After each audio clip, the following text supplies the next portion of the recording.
Muito bem, irmãos, vamos dar seguimento ao nosso estudo de Atos 8. Atos 8, 26 a 40 é o texto que estamos estudando.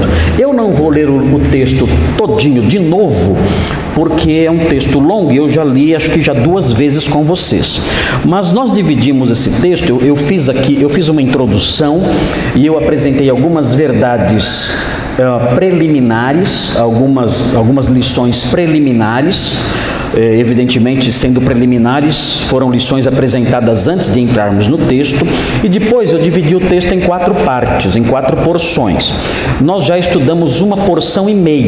Nós dissemos que a primeira parte desse texto tem o seguinte título: a expansão da fé depende da direção de Deus. É a história de Filipe e o eunuco.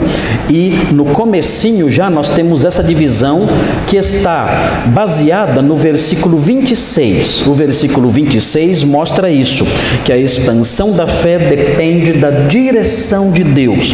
E nós olhamos esse versículo, aprendemos o significado dele, e eu mostrei para os irmãos também outros textos em Atos, especificamente Atos 16, de 6 a 10. Eu mostrei para os irmãos o modo como Deus dirige a expansão do Evangelho.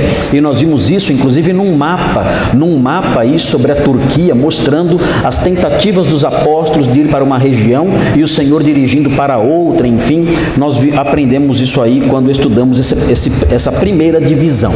A segunda divisão, o segundo título, está baseado nos versículos 27 a 31. Essa é a segunda divisão do nosso esboço. E o título dessa divisão é o seguinte: a expansão da fé é precedida pelo preparo dos ouvintes. É muito interessante observar isso na história que estamos estudando. A expansão da fé é precedida pelo preparo dos ouvintes. Quando eu digo preparo dos ouvintes, eu quero me referir ao preparo realizado pelo Espírito Santo. O Espírito Santo prepara o caminho. Ele faz com que surjam algumas coincidências, entre aspas, que não são coincidências, mas ele faz com que elas aconteçam. E nós percebemos isso na história aqui do eunuco, de Filipe e o eunuco. Nós percebemos essas coincidências. E o texto que nós estamos estudando aqui, os versículos 27 a 31, mostra algumas delas. Depois, nós apontamos a terceira divisão, e a terceira divisão, o nome da terceira parte, baseada nos versículos 32 a 35, é a seguinte: a expansão da fé está ligada ao ensino das Escrituras. Essa é uma verdade teológica fundamental. A expansão da fé está ligada ao ensino das Escrituras. Por que nós podemos dizer com tranquilidade que a fé cristã não está se expandindo no Brasil? Por quê? Mas os evangélicos têm crescido. Por que podemos dizer, olha, as igrejas evangélicas têm crescido, mas o evangelho não? Por uma razão muito simples: o evangelho não é pregado. A palavra de Deus não é pregada. Então o que tem crescido é o número de pessoas interessadas em se aproximar de uma instituição que promete bens materiais e alegrias nesta vida. É isso que tem crescido. O número de egoístas religiosos tem crescido. O número de interesseiros religiosos tem crescido. O número de supersticiosos tem crescido no meio evangélico. Não tem crescido o evangelho, porque para crescer o evangelho é necessário a pregação autêntica. E isso nós podemos contar nos dedos os pastores que estão pregando o evangelho autêntico. E em quarto lugar, a nossa última divisão, a expansão da fé ocorre sem constrangimentos. Isso nos versículos 36 a 40. Os versículos 36 a 40 mostram isso. A expansão da fé ocorre sem constrangimentos. Eu não tenho que impor a fé a ninguém, não tenho que brigar para a pessoa ser crente, não tenho que bater nela, discutir com ela, xingar a religião dela, não. Para que ela seja crente, eu não preciso fazer essas coisas. Por quê? quê? Porque o Espírito Santo já prepara a pessoa para recepcionar a fé cristã.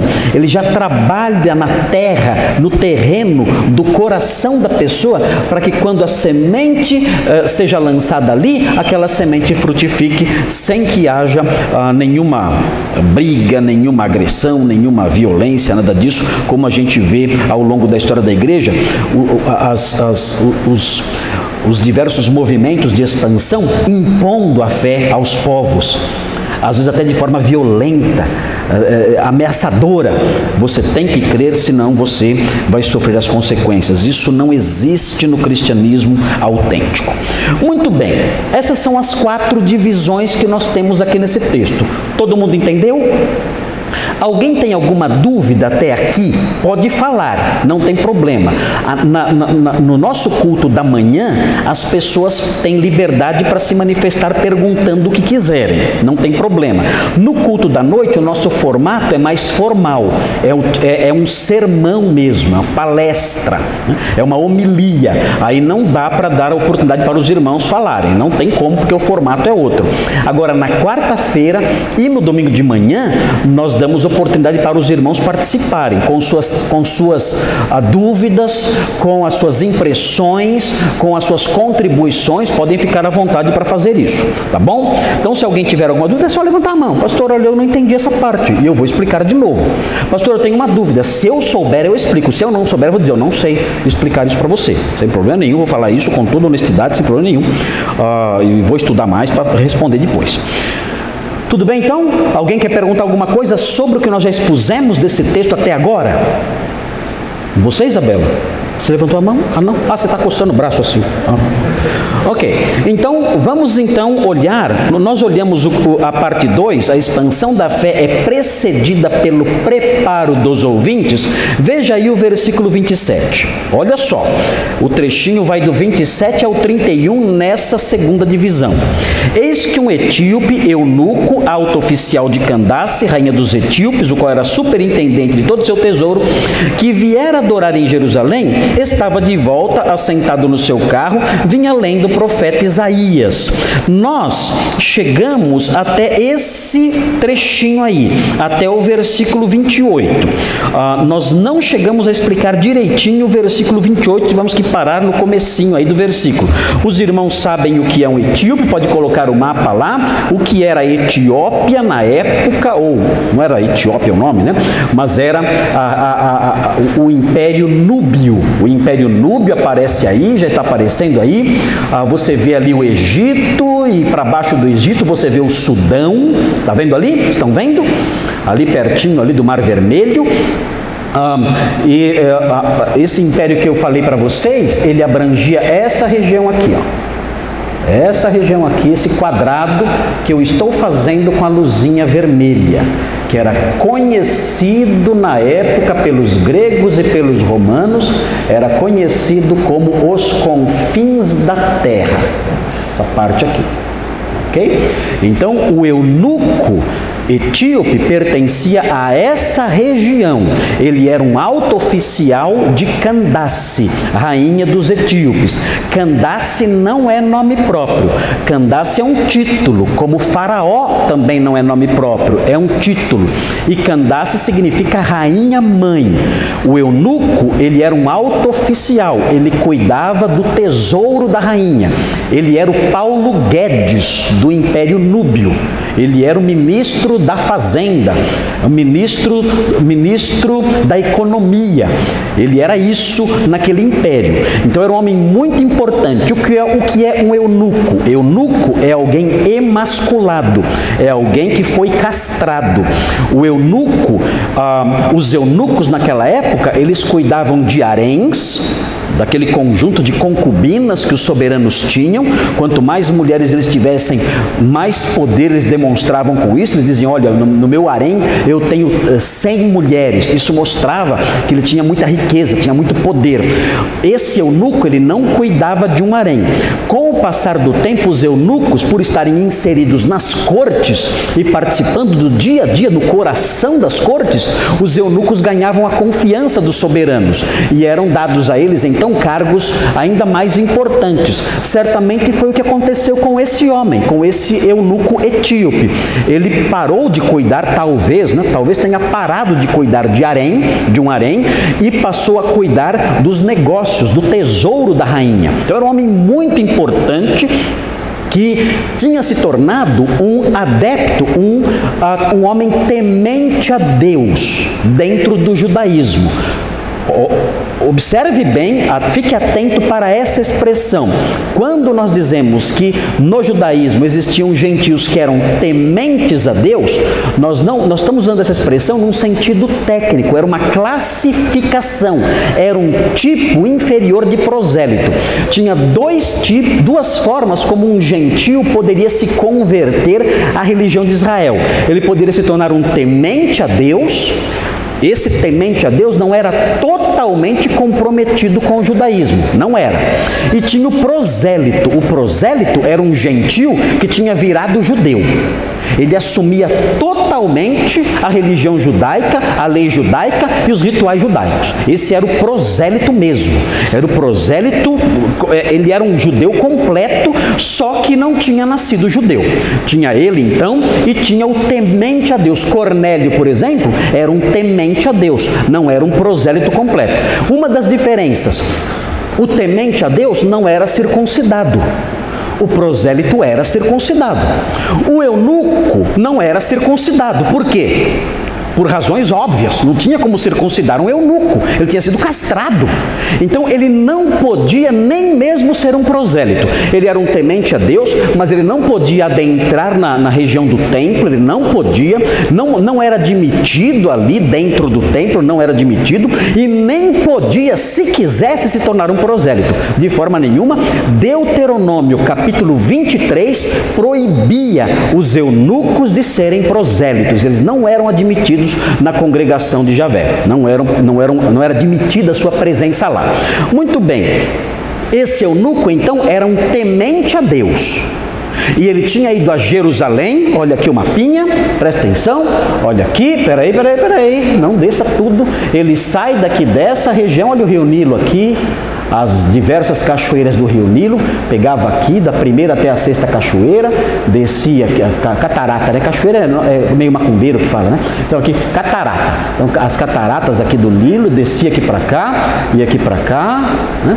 E aí ele tinha subido, atravessado aqui, ó, o Egito aqui é o norte, aqui o delta do Nilo aqui, ó. Aqui o mar Mediterrâneo, então ele tinha passado por aqui, certamente entrado aqui e entrou em Israel. Olha aqui o Negueb aqui, ó, região sul de Israel. Tinha subido, passou ao Mar Morto aqui, bem pequenininho. Ele foi subindo, chegou aqui pertinho aqui, ó, Jerusalém aqui, ó, pertinho aqui, Jerusalém. Aqui o Rio Jordão, bem pequenininho, né? Depois, se quiser aumentar, pode aumentar essa parte aqui. Então ele fez essa viagem aqui e estava voltando. Ele estava voltando a Jerusalém aqui, ó. Jerusalém está aqui, ó. Ele estava voltando, estava descendo aqui assim, descendo. Quando Filipe, que estava em Jerusalém, foi ao encontro dele, ia voltar para cá, ele ia fazer isso aqui, ó. Descer para cá. Esse era o caminho dele. Descer para o sul, ir para o oeste, descer para cá, que é onde hoje é a Arábia Saudita. É descer para cá. Aqui é a península, né? Península do Sinai. Só que ele não ia para cá, não. Se ele viesse para cá, ia morrer de sede. Ele ia descer para cá e continuar a trajetória dele, certamente perto do Nilo, até chegar no seu reino. Tá bom? E aí é nesse cenário que acontece a história, então. É nesse cenário aí, tá bom? Agora, notem bem o que acontece. Então, nós vimos aí o versículo 27, falando desse etíope eunuco, esse alto oficial de Candace, rainha dos etíopes, o qual era superintendente de todo o seu tesouro. Olha, por isso que eu falei que ele era o Paulo Guedes.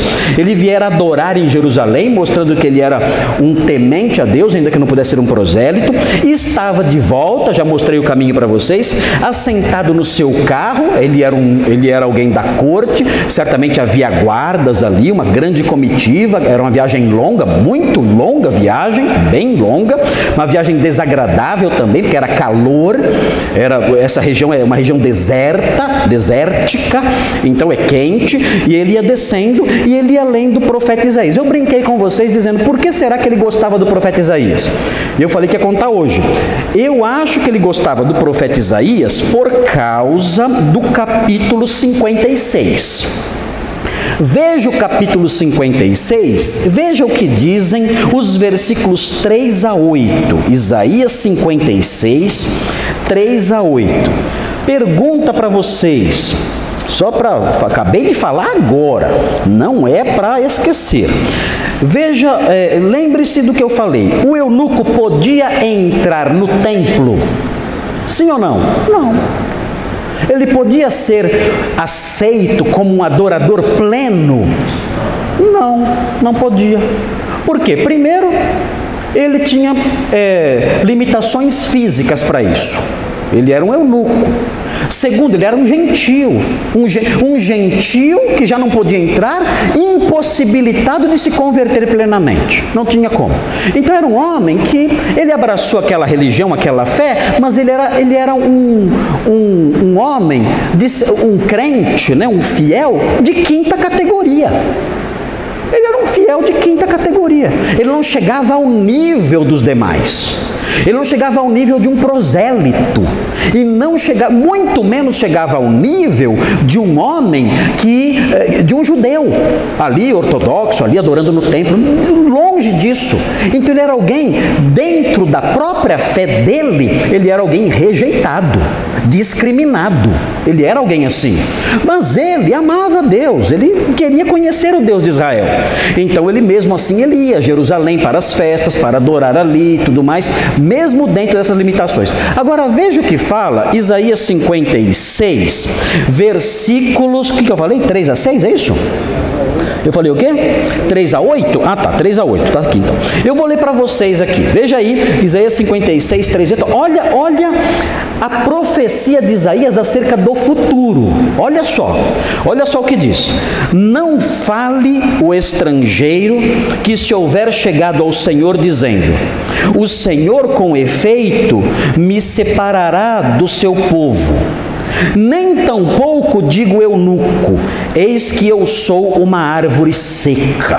Olha aí, é uma profecia referente aos gentios que amavam o Deus de Israel e referente aos eunucos. Opa!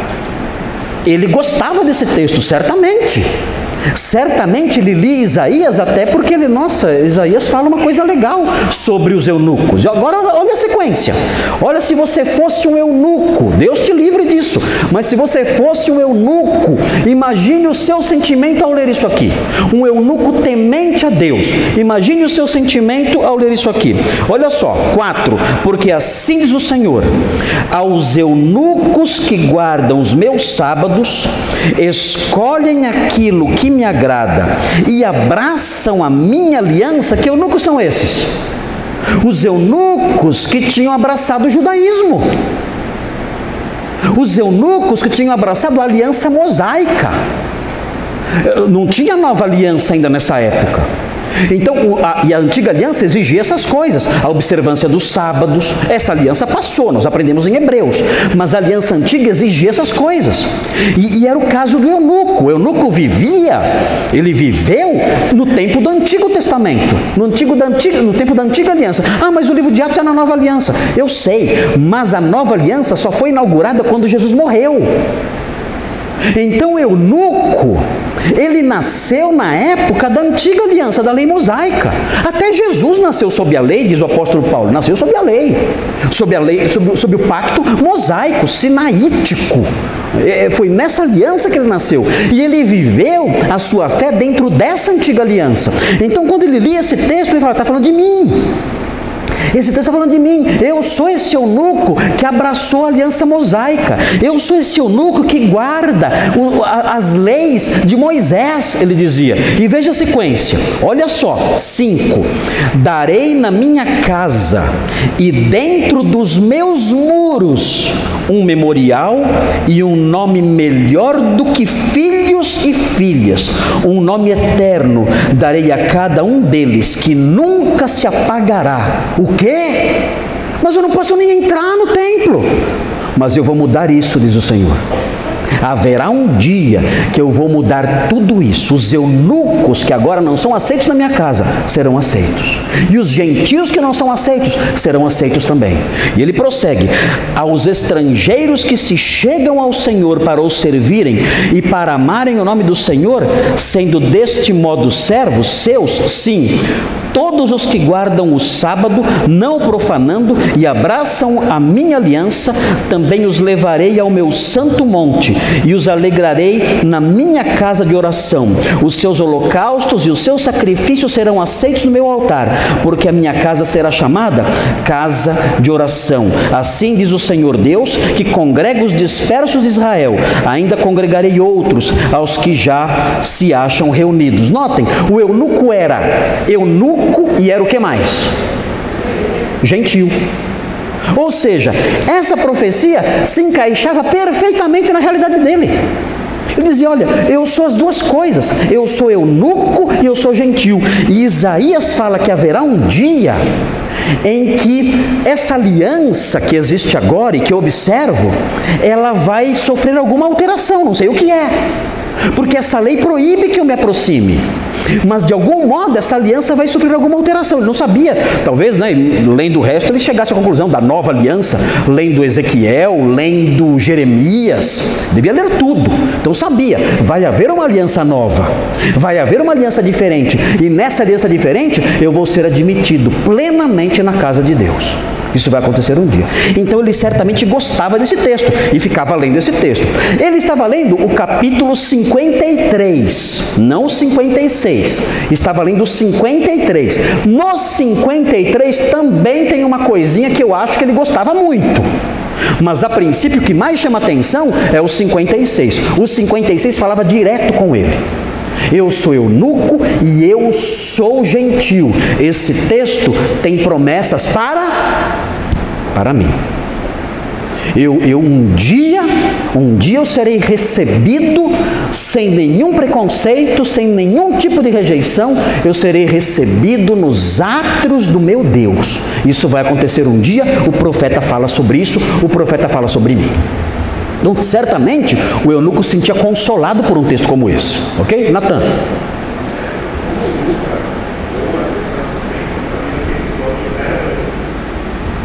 Como eles sabiam que esses homens eram eunucos? Bom, eu realmente não sei como era feito o exame, né? Como sabia que esses homens eram eunucos, né? Eu acredito que eles próprios deviam dizer isso. Não sei se havia alguma marca neles como um escravo eunuco, mas eu não sei como era, não. Eu vou tentar descobrir isso aí.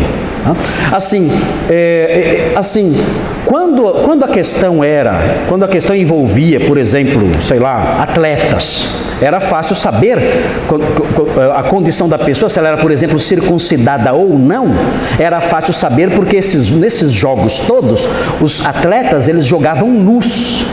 Os seus treinamentos e os jogos eram feitos com os atletas nus. Então isso mostrava se alguém era judeu ou não era judeu. E quando alguém era judeu circuncidado, esse atleta ele era ridicularizado pelos demais atletas. Tanto que existiam atletas que tentavam desfazer a circuncisão. E havia tentativas técnicas, né, para tentar fazer isso, para tentar desfazer a circuncisão. Não era fácil, mas eles tentavam fazer isso. Agora, o caso de um homem da corte como este aqui, ele não se expunha dessa forma. Então, não sei como era verificado, não. Eu não sei como era. Eu acho que isso tinha que contar com a honestidade da pessoa. Ela se apresentar e certamente, né, a condição da pessoa não era segredo, até pela função que ela vinha exercendo já há algum tempo. No caso de cuidar de haréns, sabia, ó, aquele homem é um eunuco. A fama dele se espalhava nesse sentido. Agora, uma verificação visual, eu não sei como era feito, não. Eu vou tentar olhar esse verbete, né, eunuco, para saber se há alguma informação sobre isso. Alguém sabe? Quem sabe? Alguém sabe como era feita a verificação? Só com confissão? Eu não sei como era feito, Natan. Boa pergunta essa aí. Oi? O corte do cabelo? Não sei. Não sei. Uma camiseta, né? I love eunuchs. Oi? Talvez, né? Sim. Pode ser, porque assim, essas coisas não tinha como ocultar. A corte inteira iria saber disso. E essa corte o acompanhava. Então, acho que não havia como esconder isso. É como o judeu que tentava esconder que é circuncidado. Não tinha como. Num dado momento, ia descobrir que ele tinha sido circuncidado. A não ser que houvesse no próprio templo algum tipo de verificação. Pode ser isso também, né? Pode ser que houvesse algum tipo de verificação no templo. Pode ser. O risco era grande, né?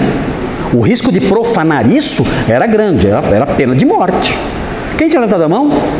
Quem mais tinha? Ali? Lá, Heron. Ah, tá, proposição, É que nem todo oficial era eunuco. Nem todo oficial era eunuco. Aqui, depois lá. A verificação do templo não podia, porque ele não podia entrar no templo. Oi? Por favor, a verificação do templo. Não podia, porque tinha que ficar na porta, né? Se fosse uma verificação, teria que ser na porta. E ali? Nada? Ok. Podemos prosseguir? Se alguém achar, então, como descobrir que alguém é eunuco. Então, você me dá uma alô aí. Devia ter alguma forma, né, Natan? Não sei. Mas nenhum livro dos que eu li fala sobre a forma de verificação. Bom, irmãos, então vejam aqui o que o livro de Isaías falava sobre os eunucos. Isso vai acontecer um dia? Tudo indica que quando o Senhor voltar, haverá o cumprimento dessas profecias. Vai haver, isso aqui nunca se cumpriu. Isso aqui que estamos lendo aqui, Isaías 56, isso nunca se cumpriu. Pastor Thomas, você conhece a história do Antigo Testamento e a história do período interbíblico. Isso aconteceu já na história do judaísmo? De haver uma mudança e agora os gentios e os eunucos podem entrar e ser admitidos nos átrios do templo? Aconteceu já? Não. Então Isaías falhou. Não? Não. O que acontece aqui é que isso ainda vai se cumprir. Isso vai se cumprir um dia. Mas como? Vai ter outro templo? Tudo indica que sim. Tudo indica que sim, mas nós não sabemos detalhes específicos sobre o funcionamento disso. É algo envolto numa nuvem. A profecia bíblica nesse aspecto, ela é envolta numa certa nuvem. Nós não entendemos muito bem como isso vai funcionar, porque não há revelação bíblica suficiente para nós sabermos isso. Muito bem, vamos prosseguir mais um pouquinho? Mais um pouquinho. Veja aí, versículo 29, olha só o 29. Então disse o Espírito a Filipe: aproxima-te deste carro e acompanha-o. Note bem, eu estou dizendo aqui que a expansão da fé é precedida pelo preparo dos ouvintes. Aquele ouvinte já estava sendo preparado? Ele já era um temente a Deus, ele já conhecia o Deus de Israel, ele já tinha sido atraído pelo Deus de Israel, ele já tinha, e agora ele está lendo o profeta Isaías. Olha como Deus está preparando tudo. Está preparando ou não está? ele coloca Isaías nas mãos do eunuco para o eunuco ler. Então há um preparo de Deus para esse encontro. Deus dirige Filipe, mas está trabalhando aqui. Ele está trabalhando com Filipe, levando Filipe para o caminho de Gaza. Ele está levando Filipe para lá, dando uma ordem para ele, mas ao mesmo tempo ele está preparando o ouvinte. Ele está preparando o evangelista e está preparando o ouvinte. O ouvinte já é um temente a Deus, já é alguém que está lendo o profeta Isaías. E vejam então o Espírito disse a Filipe: aproxima-te desse carro e acompanha. Por que ele falou isso? Porque Filipe estava lá, naquele caminho, sem saber o que fazer. O Senhor mandou eu vir para cá, e agora eu faço o quê? Tem aquela comitiva andando lá. Chega perto. Eu não vou chegar perto se Deus não mandar. Tem seguranças lá, certamente tinha seguranças lá. É um homem importante. Como é que eu vou chegar perto? Como é que eles vão deixar? Curiosamente, Filipe chega perto sem nenhum problema. É muito estranho isso, Imaginem uma comitiva ali com segurança certa. No texto não fala de seguranças, mas certamente tinha. Ninguém viajava, alguém com status desse não viajaria nunca sem segurança nenhuma. E ele certamente tinha seguranças ali. Mas Filipe se aproxima sem nenhuma oposição. Dá para imaginar isso? Vem aqui em São Paulo o presidente dos Estados Unidos. Chega aí. E Jesus fala para você: chega perto do carro lá para conversar com ele. Meu Deus, se eu chegar um pouco perto, eu sou baleado. Porque deve ter de sniper em volta. Se eu chegar perto, eu recebo um tiro. Não vou chegar. Não, vai, pode ir. E você chega perto e vai andando junto. E não acontece nada. Ninguém te incomoda. O texto mostra isso. Filipe chega perto, olha aqui, aproxima-te desse carro e acompanha-o. Correndo Filipe, olha que perigo. Ele correu e chegou perto do carro e ouviu ler o profeta Isaías. Como é que ele ouviu? O eunuco estava lendo em voz alta, que era o costume na época. Na época as pessoas liam em voz alta. Por quê? Até para não distrair. Quando você lê em voz alta, você guarda melhor, você se concentra melhor. Na antiguidade as leituras eram assim, eram em voz alta. Eu falei para vocês na semana passada que Ambrósio de Milão, no século quinto para o sexto século, Ambrósio de Milão, ele lia só com os olhos. E todo mundo estranhava isso. As pessoas iam no escritório dele para sentar na frente dele e ficar olhando para ele. Olhando ele ler, que achavam curioso. Iam lá, a porta do escritório dele ficava aberta, eles iam lá, sentavam e ficavam olhando.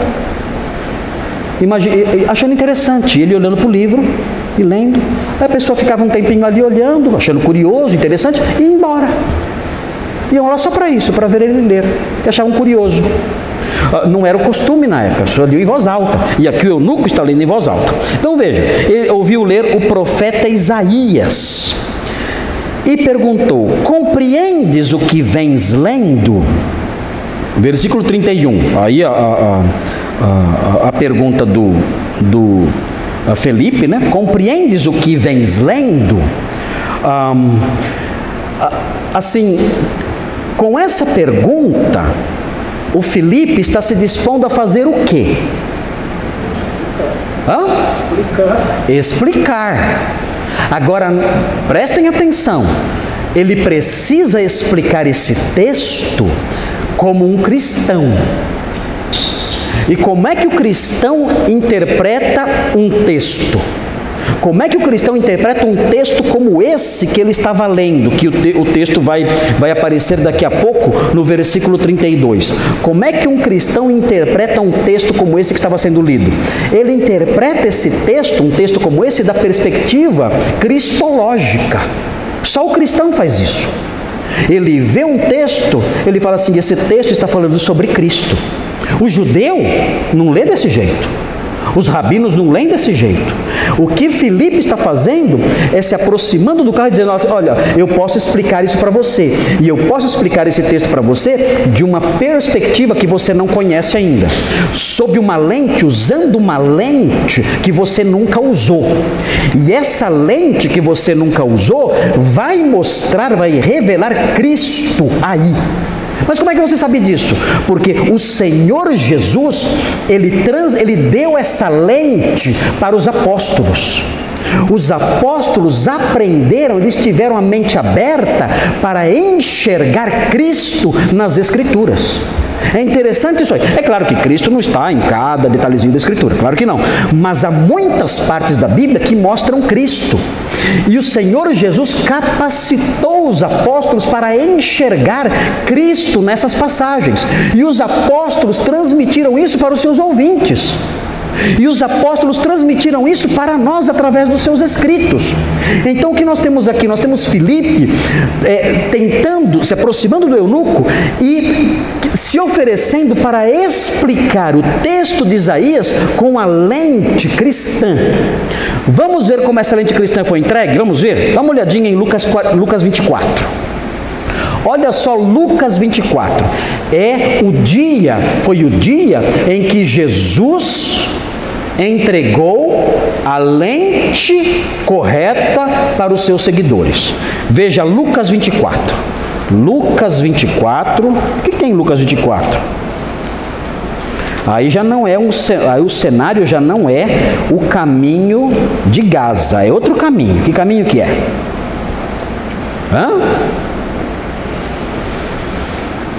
Lucas 24. Que caminho que é? Caminho de Emaús, é outro caminho. Aliás, é interessante, muita gente fala que a história do eunuco é muito parecida com a história no caminho de Emaús. Muita gente fala isso. Porque mostra Jesus aparecendo no caminho, como Filipe apareceu no caminho. Mostra Jesus explicando as Escrituras, como Filipe explicou as Escrituras. E mostra Jesus desaparecendo, como Filipe desapareceu. Então dizem, é muito semelhante a história do caminho de Emaús e a história do caminho de Gaza. Tem muitos detalhes semelhantes. E é Lucas o autor dos dois, né? Então talvez Lucas tenha já narrado de uma forma um pouco parecida para trazer alguma lembrança na nossa cabeça. Veja aí o versículo 44. A seguir, Jesus lhes disse: são estas as palavras que eu vos falei, estando ainda convosco. Importava se cumprisse tudo o que de mim está escrito na lei de Moisés, nos profetas e nos salmos. 45. Então lhes abriu o entendimento para compreenderem as Escrituras. O que Jesus fez aqui? Ele deu para eles uma lente cristã. Ele abriu a mente deles. Olha, agora vocês vão ver, agora vocês vão entender as passagens bíblicas que falam a meu respeito.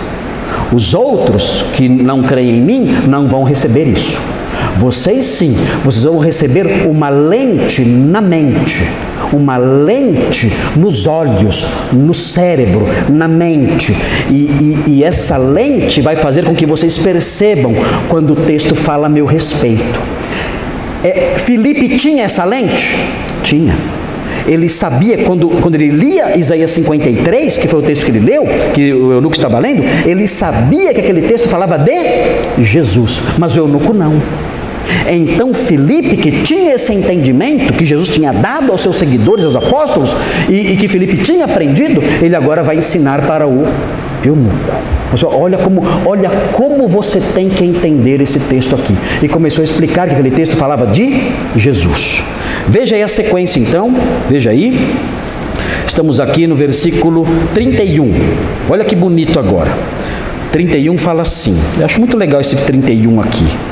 Ele respondeu: como poderei entender se alguém não me explicar? Olha que bonitinho, né? É bonito isso aqui? Como é que eu vou entender isso? Eu estou lendo esse texto de Isaías 53, mas como é que eu vou entender se não houver alguém que me explique? Ele fala. Muito humilde a atitude dele, né? Muito humilde. Um homem como ele, um homem da posição dele, dizer isso. Note, o que Deus está fazendo no coração desse moço? O que ele está fazendo? Está preparando, colocando uma disposição para aprender. Eu quero aprender. Explique para mim. Eu não entendo o que está escrito aqui, mas eu tenho uma sede enorme de entender esse texto. Eu quero que você me explique. Mostre para mim o que está acontecendo, do que esse texto está falando. Ele tem essa disposição que Deus já colocou no coração dele. Isso não é normal. Isso não é natural. Não é. Você percebe que não é natural quando você evangeliza as pessoas. Quando você evangeliza alguém, geralmente você abre a Bíblia, a pessoa fecha a cara. Já percebeu isso? Você não precisa abrir a Bíblia. Basta você citar a Bíblia. A pessoa faz o quê? Tem uma reação física notável. Quem evangeliza sabe disso. Você fala, olha, a palavra de Deus, a Bíblia diz, a pessoa faz assim, ó. Faz ou não faz? É involuntário. É involuntário. A reação física é involuntária. Aparece na face dela a repugnância. Se você fala assim, olha, Buda disse, é normal. O rosto dela é Buda, legal. Você fala, olha, Chico Xavier falou, Chico, normal. Mas se você disser assim, olha, a palavra de Deus no Evangelho de João, eu vou citar aqui para você, deixa eu mostrar para você. Meu Deus, na hora é assim, ó. Pode ver. Quer fazer o teste essa semana? Faça o teste. É assim. A reação é facial, é corpórea, é física. A pessoa se ajeita, começa a olhar para os lados. Ela não pode suportar isso. Não pode. Mas aqui o que nós temos é algo diferente. E por que é diferente? Porque ele fala, olha, eu quero aprender isso aqui. O que acontece aqui é que o Espírito Santo, que estava atuando em Filipe, dirigindo Filipe, está dirigindo aqui o eunuco e preparando o coração dele. É assim. Sabe como você se converteu? Você pensa que foi você, né? Eu sou inteligente, entendi tudo, né? Eu sou mais esperto que os outros que são bobos. Eu tenho a cabeça mais aberta, eu sou menos burro. Que burro que é? Eu não, sou inteligente. Você acha que foi isso? Você acha que foi isso? Sua capacidade? Você acha que você se converteu porque você tem uma pegada melhor? Você acha isso? Você acha que você se converteu porque você tem a percepção mais clara das coisas? Que você tem uma mente mais aberta? Você acha isso? Doce ilusão. Olha, se o Espírito Santo não tivesse preparado você ao longo do tempo, afofando o terreninho do seu coração, removendo as barreiras devagarinho, quando alguém chegasse para você, aqui na igreja ou em qualquer outro lugar, e falasse do Evangelho, sabe o que você ia fazer? Quer que eu faça de novo? Sabe o que você ia fazer? Você ia fazer assim, ó. Você ia fechar seu coração na hora. E você ia se afastar dessa pessoa para nunca mais chegar perto dela. É o que aconteceu. Então, se você, quando alguém anunciou o Evangelho, naquele momento, você olhou para a pessoa e falou, mas me explica melhor. Se você fez isso, foi porque o Espírito Santo estava trabalhando em você. E fez você cruzar o seu caminho com esse evangelista, com essa pessoa que falou de Jesus para você. Tudo foi graça. Tudo. Tudo foi favor de Deus sobre a sua vida. Tudo. Nada foi porque você foi mais inteligente, mais bonito e tudo mais. Nada disso. Foi a graça de Deus que atuou em você. Não tenha dúvida disso. Como atuou naquele homem, naquele eunuco no caminho de Gaza. Veja aí, versículo 31. Como poderei entender se alguém não me explicar? E convidou, olha que legal isso aqui. Esse versículo 31 acho que é o mais bonitinho que eu acho. Não sei, eu gosto dele. Porque olha só, ele convidou Filipe a subir e a sentar-se junto a ele. Eu gosto de ver a cena na minha mente. Eu gosto de imaginar a cena.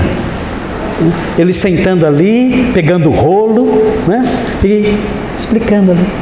É tão bonito isso. O Espírito Santo fez tudo. Tudo. E agora os dois estão dentro do mesmo carro. Dá para imaginar uma coisa dessas? Você dentro do carro do Paulo Guedes, com o Evangelho de João dos Gideões na sua mão, né? Explicando para o Paulo Guedes as Escrituras. Você estava, sei lá na Jova Rural, né? Em Guarulhos, confins da terra, sei lá, né? e o Espírito te leva até, e pouco tempo depois você está ali, dentro da limusine do Paulo Guedes, lendo Isaías com ele, e ele perguntando: olha, me explica melhor isso, eu não entendo esse texto. Gente, isso aqui é a coisa mais linda da terra. Imagine essa cena, Filipe no carro do eunuco, com aquele rolo de Isaías nas mãos, explicando para ele o texto bíblico, e o eunuco ali aprendendo. Então o que nós temos aqui? Até o versículo 31 é isso: a expansão da fé é precedida pelo preparo dos ouvintes. Não só dos ouvintes, mas também do pregador. Deus fez tudo acontecer, colocou aquele eunuco naquele caminho, colocou aquele rolo de Isaías nas mãos do eunuco, colocou Filipe naquele caminho também, preparou o coração do eunuco, tudo para fazer com que a fé se expandisse e chegasse ao Sudão, que eram os confins da terra daquela época. Muito bem, vamos agora ao terceiro item. Tudo bem até aqui? Estão gostando do eunuco e de Filipe? Uma dupla bonita, né? Uma dupla cativante essa, né? Então, se tiver a dupla sertaneja gospel, pode chamar, né? Filipe e eunuco, né? Só que o outro lado não vai querer o título, né? Não vai gostar, né? Mas é uma dupla interessante, é uma história interessante essa. É muito linda essa história. Porque notem, o que nós temos aqui, o que está acontecendo aqui não é qualquer coisa. O que nós estamos vendo aqui é a conversão do primeiro gentio da história da humanidade. O primeiro gentio foi um sudanês. Desce lá de novo. Olha lá. Desce. Não, aí. Foi um sudanês. Aí, mais para cima. O primeiro gentio que se converteu foi um sudanês. Discriminado pela sua própria religião. Então o evangelho se expandiu pela primeira vez aos gentios na África. Olha só. Aliás, vocês não têm ideia do que a África representou para o cristianismo nos 4 primeiros séculos. Vocês não têm ideia. O maior centro teológico da igreja antiga, que produziu os maiores teólogos da igreja antiga, foi exatamente a África. É impressionante isso. Impressionante. Os maiores teólogos da igreja antiga eram todos negros. E é impressionante como o cristianismo teve, na sua história, alimentou o racismo. E uma ignorância sem tamanho, ignorância sem limites. Isso aí. Porque os grandes teólogos do passado, cristãos, muitos deles eram negros. Atanásio de Alexandria, que foi o maior teólogo do seu tempo, campeão do Concílio de Nicéia, que salvou a cristologia das testemunhas de Jeová da época. Sabe qual era o apelido dele? O Anão Negro. Ele era mais baixinho do que eu. Ele tinha o tamanho dos céus. Era um hobbit. Era um hobbit. E o apelido dele era o Anão Negro. Pequenininho assim e negro. Mas esse homem, vocês não têm ideia do que ele fazia. Ele chegou a pegar o cavalo do imperador pelas rédeas. Falou: você não vai sair daqui enquanto não me escutar. Era assim esse anãozinho. Era assim. Segurava o cavalo do imperador pelas rédeas. Ali, macho. E falava: eu não vou ceder, eu não vou permitir que vocês considerem o Cristo de Deus uma criatura. Não vou permitir. Ele passou a vida inteira fugindo. É uma história fantástica a história dele. Fugindo pelos desertos. Mas ele não cedeu e defendeu a ortodoxia e salvou a doutrina cristã da mentira por causa da sua coragem e da sua força. Um dos maiores teólogos, talvez o maior teólogo do século IV. Ele era um africano. E devemos muito a ele. Deus usou esse homem. Então é impressionante ver isso. Aqui nós temos o primeiro gentio. O eunuco etíope certamente era negro. Certamente, com certeza. Você não vai falar de Agostinho? Agostinho era negro. Tudo indica que Agostinho tinha pele escura. Ele era da Argélia. Negro. Então, se você é crente racista, você é muito ignorante. Mas é muito ignorante, é demais. Você é crente racista, vai morar numa selva aí, sei lá, vira bicho logo, porque é ignorância demais, é demais. Não dá para medir a sua ignorância se você é racista, não dá. Além do pecado, né? Além da ignorância, o pecado, que é pior ainda. Muito bem, fecha parênteses, vamos lá. Dá tempo de mais um pouquinho ou não? Podemos ir? Vamos lá então. 32. Aí, ó. Agora vem a terceira parte. Agora vem a terceira parte. A expansão da fé está ligada ao ensino das Escrituras. Concordam comigo ou não? Claro, né? Todo crente sabe disso. Todo crente se converte por causa das Escrituras. Jesus falou: examinais as Escrituras, porque julgais ter nelas a vida eterna, e são elas que testificam de mim. Então, claro, ninguém pode ser salvo sem as Escrituras, não tem como. A pessoa vai ouvir o Evangelho baseado nas Escrituras. Ela pode não ouvir o texto bíblico em si, mas ela vai ouvir o Evangelho que é baseado nas Escrituras. E ela vai crer. Mas sem a mensagem da Escritura presente, que emana da Escritura, não tem como a pessoa ser salva. Não tem. Se a Escritura não for pregada, não haverá salvação. Veja então a sequência. Presta atenção aí. Versículo 32. Ora, a passagem da Escritura que estava lendo era esta. E aí vem Isaías 53, né? Isaías 53. Que versículo que é? Eu não anotei? Não anotei. É o versículo 8? É, né? Acho que é o 8. 8 e 9, né? 7 e 8? Ok. Então Isaías 53, 7 e 8. Olha só. Foi levado como ovelha ao matadouro. Quem é? Vocês sabem por quê? Vocês sabem porque os apóstolos receberam a lente cristológica e começaram a perceber Cristo nas Escrituras e explicaram isso para nós. Nós sabemos agora quem é, mas o eunuco sabia quem era? Não. Eu não sabia. Foi levado como ovelha ao matadouro. Quem disse que Jesus era uma ovelha? Quem falou que Jesus era como uma ovelha? Quem disse isso? Quem? João Batista. O que ele falou? Eis o Cordeiro de Deus, que tira o pecado do mundo. João 1,29. João 1,29 compara Jesus a um cordeiro. Note a sequência. Foi levado como ovelha ao matadouro. Eu sei quem é, agora eu sei.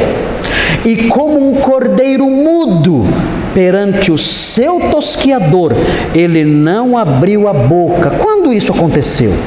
Quando Jesus ficou mudo e não abriu a sua boca perante o seu tosquiador.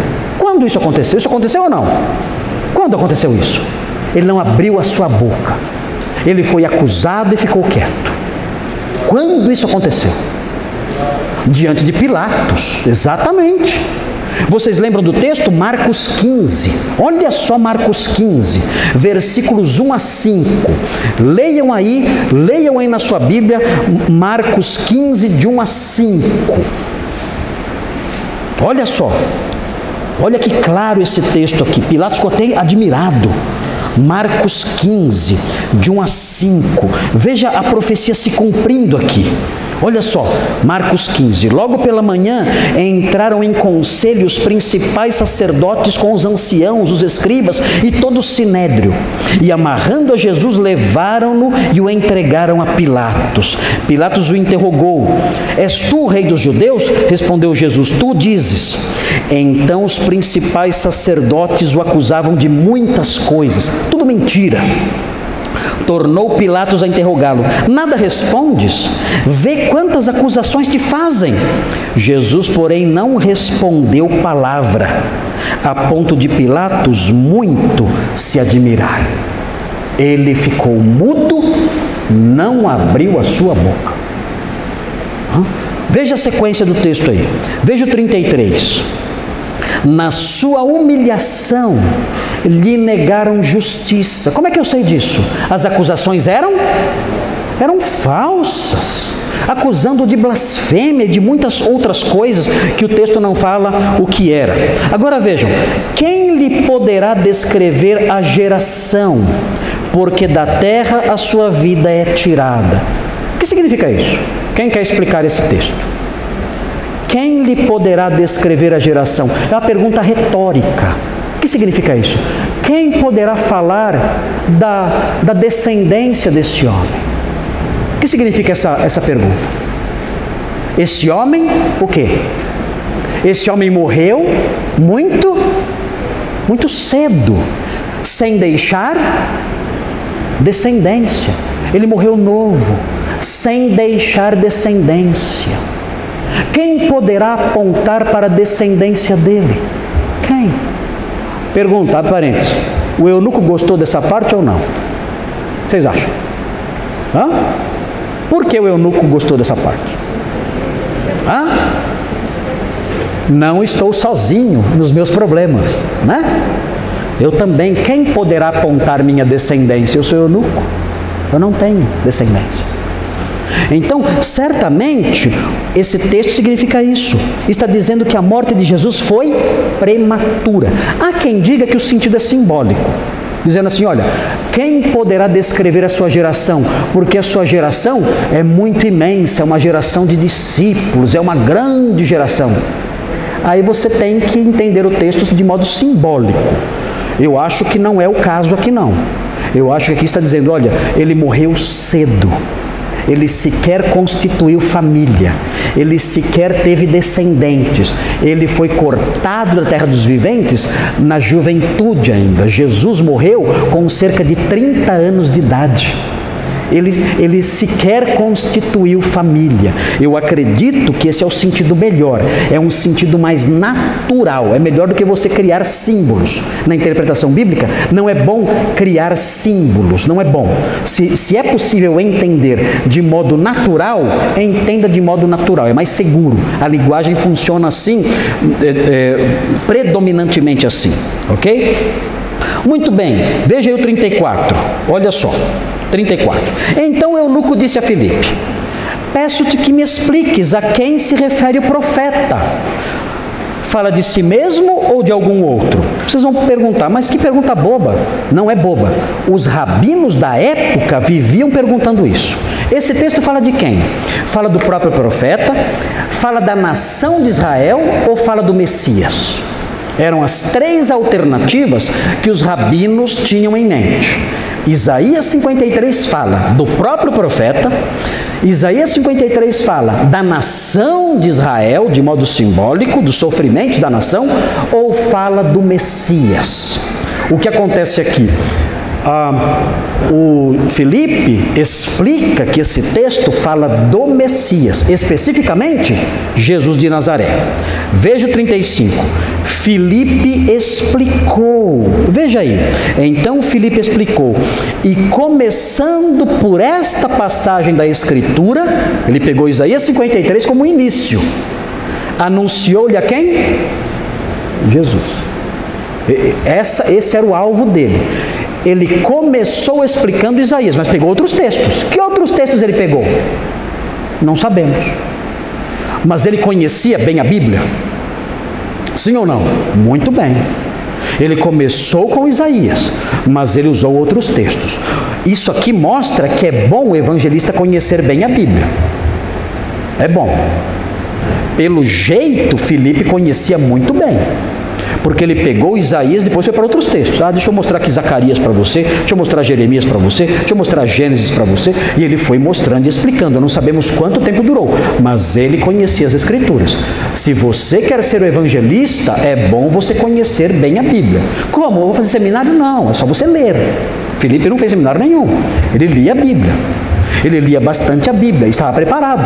Quando ele se deparou com essa situação, ele estava pronto. E aí ele pôde explicar a Bíblia, pôde explicar Jesus. Agora, o que estamos enfatizando aqui, nesse trecho, é que não há como a fé se expandir sem o ensino das Escrituras. Não tem jeito. Para que a fé se expanda, é preciso que as Escrituras sejam ensinadas. Olha só, veja aí, Romanos 10:17. Dá uma olhadinha nisso. Romanos 10, 17. Olha o que está escrito aí. Romanos 10, 17. Romanos 10, 17. Fácil. Olha que claro. Claro como o dia. Olha só. E assim a fé vem pelo... Aqui na minha Bíblia está vem pela pregação. Mas na sua Bíblia talvez esteja vem pelo ouvir. É que assim, a minha Bíblia, a ARA, ela interpretou o verbo ouvir. A fé vem pelo ouvir. Ela interpretou, ouvir a pregação, é claro. A fé vem pelo ouvir, entre colchetes, a pregação.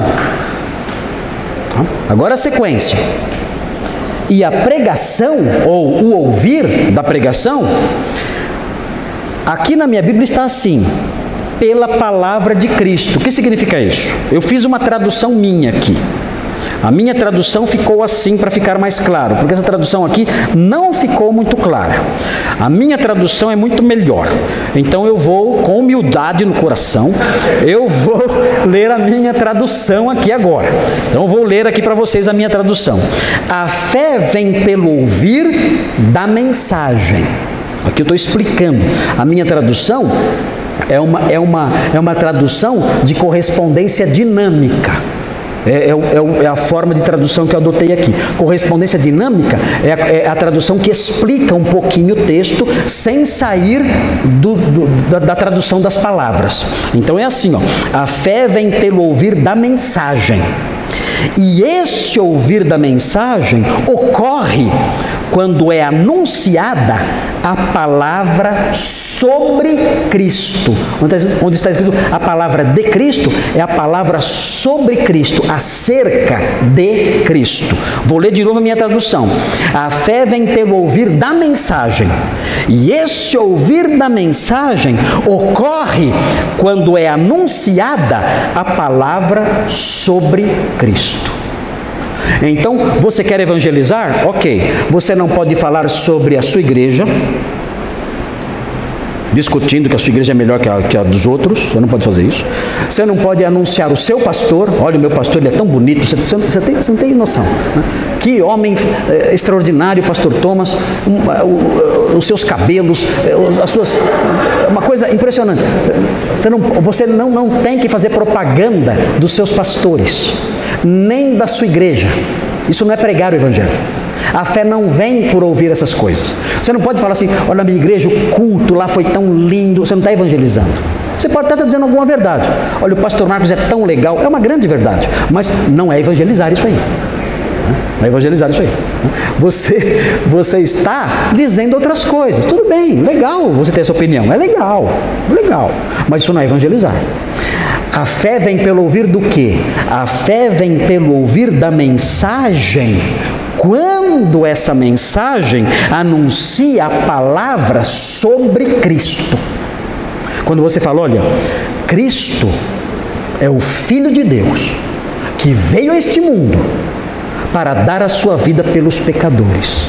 Se você crer nele, você terá a vida eterna. Se você não crer nele, você está perdido para sempre. Opa, você pregou a mensagem de Cristo. E isso é evangelizar. E a fé vem quando você prega isso. Você fica brigando, né, atacando a incredulidade da pessoa. Isso, a fé não vem por aí. A fé não vem por aí. Você discutir a religião, você falar, isso aqui, a minha igreja é melhor que a sua. Isso aí não produz a fé salvadora.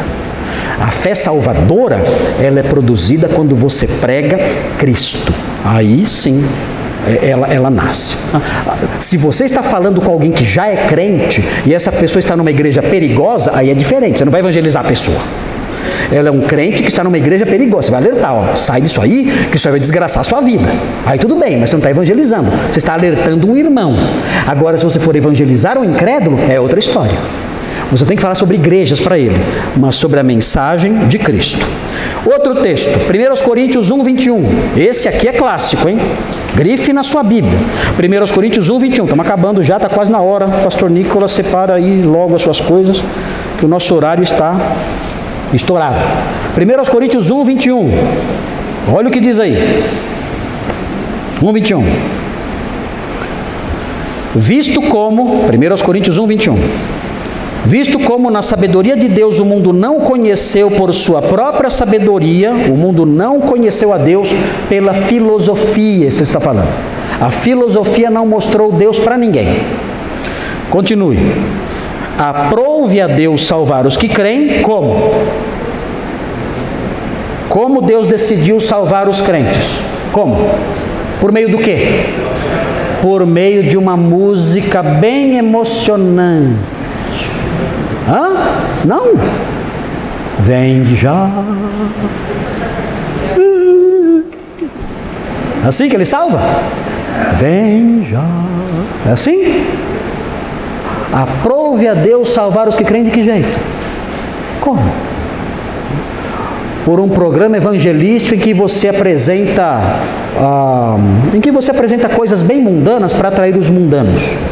Vamos fazer um funk gospel.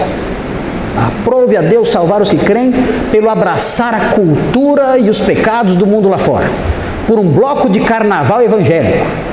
É assim que Deus salva? Como é que Ele salva? Pela loucura da... Por que chama de loucura? Por quê? Ele está sendo irônico, dizendo que é assim que o mundo vê a pregação.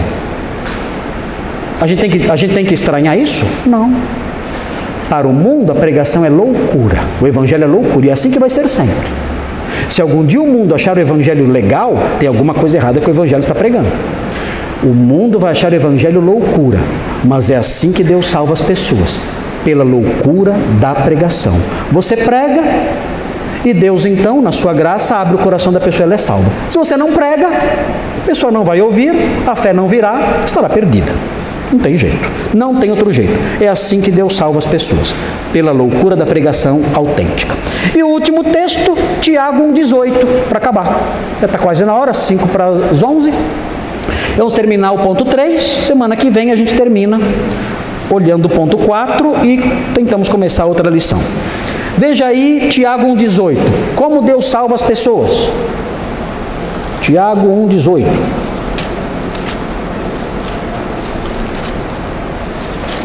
Tiago 1,18.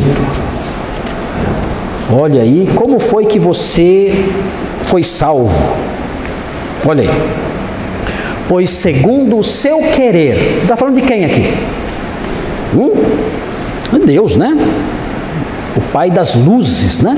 Quem é o Pai das luzes? O Pai das luzes é o Pai das estrelas, o Criador das estrelas. Isso é Pai das luzes, tá bom? O Pai das luzes, que aparece no versículo 17, é o Criador das estrelas. Esse é o Pai das luzes. É Deus. Segundo o seu querer, segundo o querer do Criador das estrelas, Ele nos gerou.